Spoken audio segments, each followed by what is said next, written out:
Hey everybody, Markiplier here.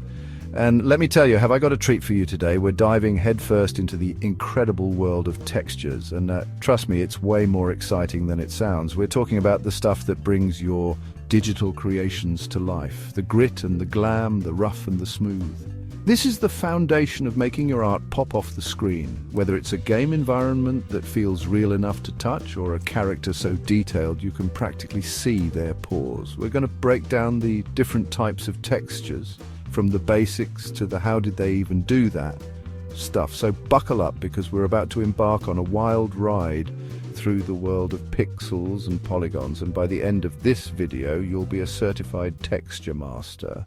Let's do this.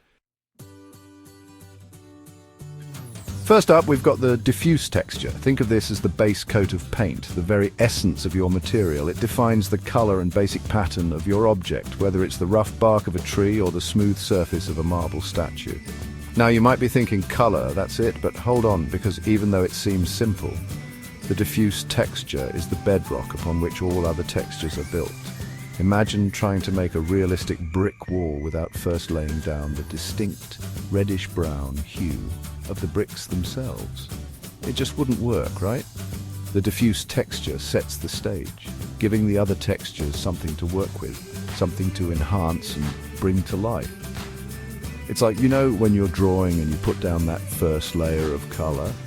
Yeah, it might not look like much at first, but it's the foundation for everything else that comes after. Without a good diffuse texture, your model will look flat and unconvincing, no matter how many fancy effects you try to slap on it. So don't underestimate the power of a solid diffuse map, my friends. It's the unsung hero of the texture world, quietly doing its job and making everything else look amazing. Alright, now that we've got our base coat down, let's crank things up a notch with normal maps. These bad boys are all about adding depth and detail without actually changing the underlying geometry of your model. Think of it like this. You've got a flat piece of paper, right?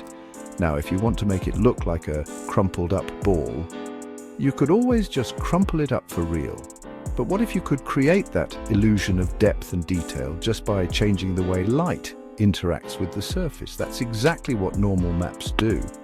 They trick the eye into seeing bumps, ridges, and indentations that aren't actually there, all by manipulating the direction that light appears to be hitting the surface. It's like magic, but instead of wizards and wands, we have clever artists and some seriously cool algorithms.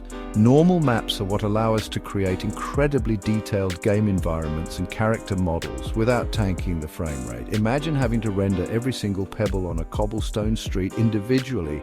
Your computer would burst into flames.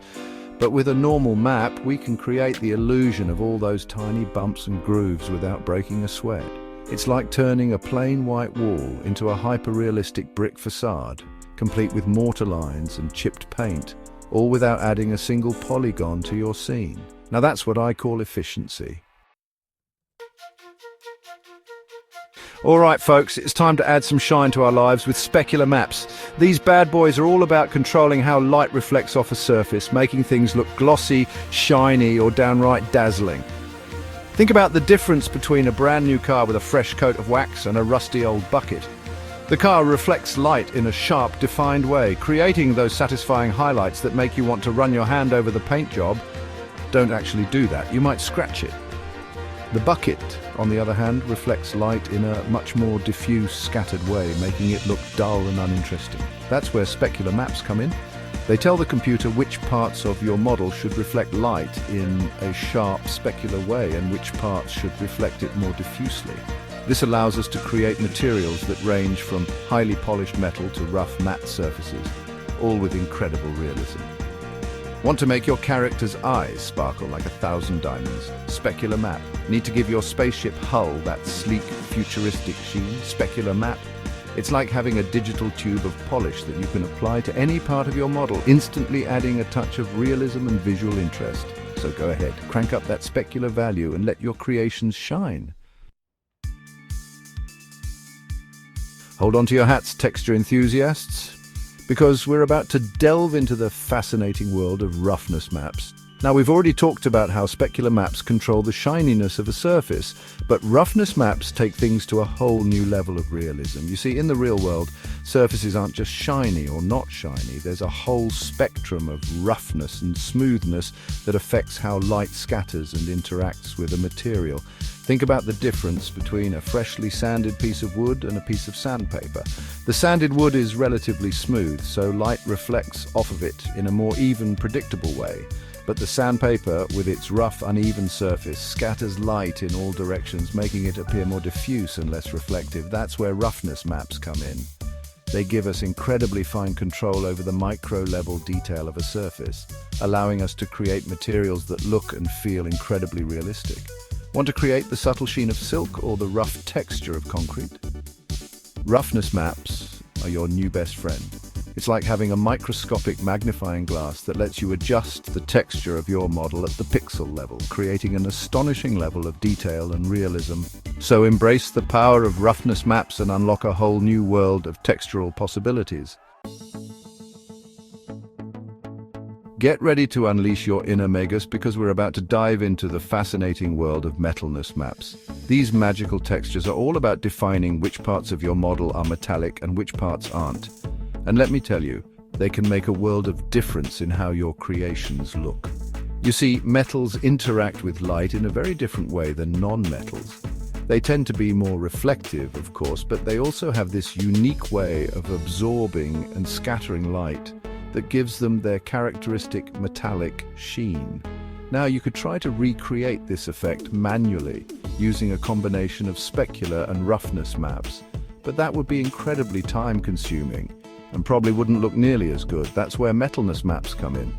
They provide a simple, elegant solution by telling the computer exactly which parts of your model should behave like metal and which parts shouldn't. This allows us to create incredibly convincing metallic surfaces, from the gleaming chrome of a sports car to the weathered bronze of an ancient statue. It's like having a digital alchemy set that lets you transform any material into pure, shimmering metal with just a few clicks. So go forth and create some dazzling metallic masterpieces. Alright, texture wizards, let's talk about a texture type that's all about subtlety and nuance ambient occlusion. This often overlooked map is like the unsung hero of realism, adding those subtle shadows and crevices that make your models pop off the screen. Imagine you're standing in a dimly lit room.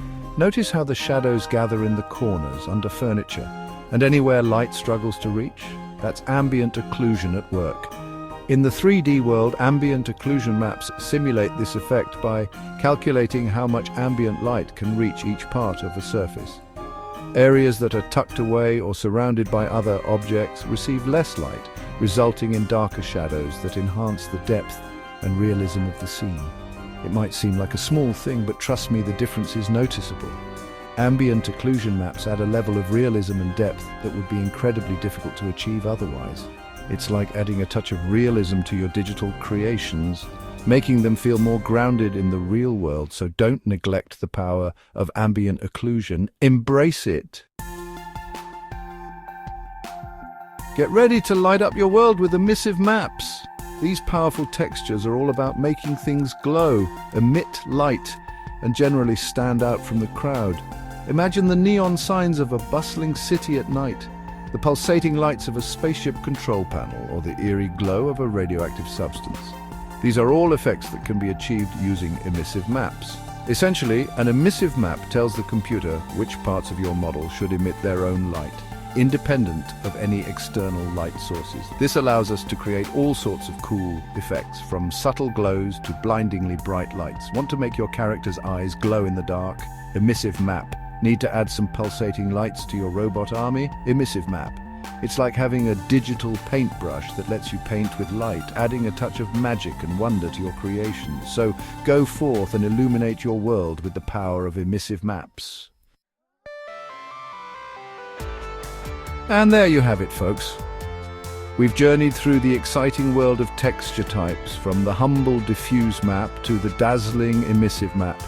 Remember, these textures are the building blocks of realism in digital art and game development. Mastering them will take your creations to the next level, adding depth, detail, and a touch of magic that will leave your audience in awe. So go forth, experiment, and don't be afraid to get your hands dirty, or at least your digital paintbrushes. The possibilities are endless. And hey, if you found this video helpful, don't forget to slap that like button, subscribe to the channel for more awesome content, and ring that bell so you never miss an upload. Until next time, keep on creating.